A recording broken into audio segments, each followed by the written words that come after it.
masalah proses penyesuaian diri. Pada dasarnya, penyesuaian diri remaja sebagai peserta didik di jenjang sekolah menengah mempunyai kekhususan tentu yang berbeda dengan fase perkembangan sebelumnya. Hal ini diakibatkan oleh adanya ciri khas perkembangan remaja yang ditandai oleh berbagai perubahan fisik, psikologis, sosial, dan moral sesuai dengan adanya prinsip perkembangan yang diwarnai oleh adanya perbedaan individual dalam berbagai aspek kepribadiannya. Faktor yang mempunyai perbedaan individu sangat bervariasi seperti pola asuh dalam keluarga, latar belakang budaya, karakter, temperamen, dan sebagainya yang kesemuanya dapat muncul dalam manifestasi penyesuaian diri yang berbeda.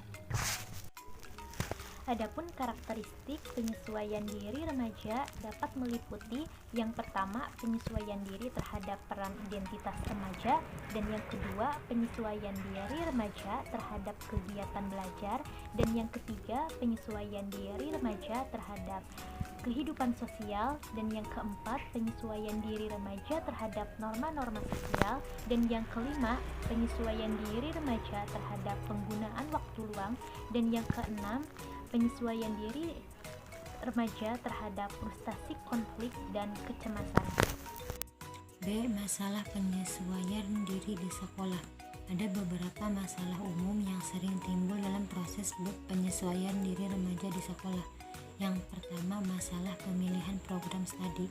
Di sekolah lanjutan atas, pemilihan program studi sering tergantung pada kehendak orang tua pada satu pihak dan keputusan sekolah pada pihak lain tanpa mempertimbangkan kemampuan, bakat, dan minat siswa. Hal ini membuat siswa tidak mempersiapkan diri untuk suatu program studi. Akibatnya banyak siswa yang merasa tidak mampu menyesuaikan diri dengan jurusan program studinya.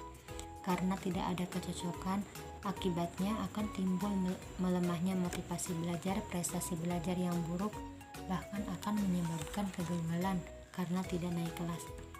Yang kedua, masalah menemukan cara kebiasaan belajar yang baik.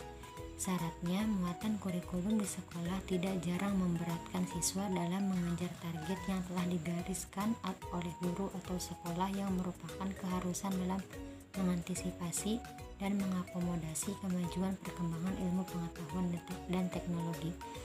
Dengan kelebihan dan keterbatasannya, siswa dituntut untuk menyesuaikan diri. Padahal tidak semua siswa mempunyai kapasitas bakat dan intelektual yang sama. Akibatnya banyak siswa yang mengalami kesulitan belajar yang dapat dilihat dari rendahnya evaluasi belajar pada tingkat sekolah maupun tingkat nasional. Yang ketiga, masalah penyesuaian diri terhadap pergaulan sesama teman. Beraneka ragam kepribadian siswa di sekolah akan terlihat pada pola dan corak perilaku mereka. Hal ini menuntut kemampuan penyesuaian yang tinggi dari seorang siswa. Sikap mengerti atau memahami teman dan toleransi merupakan sesuatu yang sangat diperlukan. Permasalahannya adalah bahwa siswa sekolah menengah masih dalam taraf belajar untuk bersikap demikian. Mereka masih terbawa sifat egois, emosi yang belum stabil, dan masih ingin diperhatikan. Hal ini sering menimbulkan kesalahpahaman sehingga sering terjadi perkelahian antar pelajar yang bersumber pada solidaritas yang membabi buta, fanatisme terhadap sekolah yang terlalu kuat, serta penilaian harga diri yang berlebihan. Yang keempat, masalah penyesuaian terhadap hubungan dengan guru. Memasuki sekolah menengah akan berhadapan dengan kenyataan bahwa untuk menempuh sejumlah bidang studi, ia harus berhadapan dengan sejumlah karakter kepribadian guru yang tidak sama. Hal ini mengharuskan siswa untuk mengembangkan kemampuan penyesuaian diri dengan tuntunan, harapan, dan corak kepribadian guru di sekolah. Apabila tidak akan menimbulkan sumber konflik hubungan guru dan siswa yang akan merugikan kepentingan siswa. Siswa akan benci kepada gurunya yang akan berpengaruh terhadap minat dari bidang studi yang diajarkannya. C. Karakteristik masalah peserta didik usia sekolah menengah atau remaja. Masa remaja merupakan sebuah periode dalam kehidupan manusia yang batasan usia maupun perannya sering tidak terlalu jelas.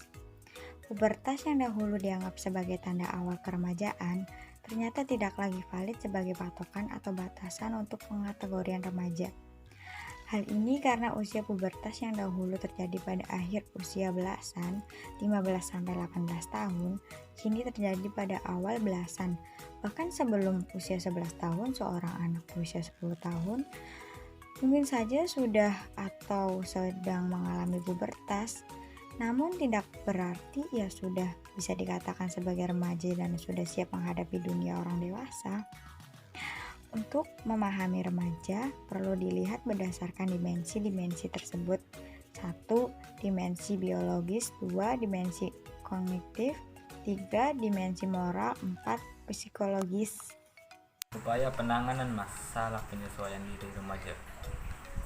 Untuk menanggulangi masalah-masalah yang timbul dari perilaku, salah satu dapat ditempuh melalui tindakan preventif, referensif, kuratif, dan rehabilitatif. Sekian dari saya, terima kasih.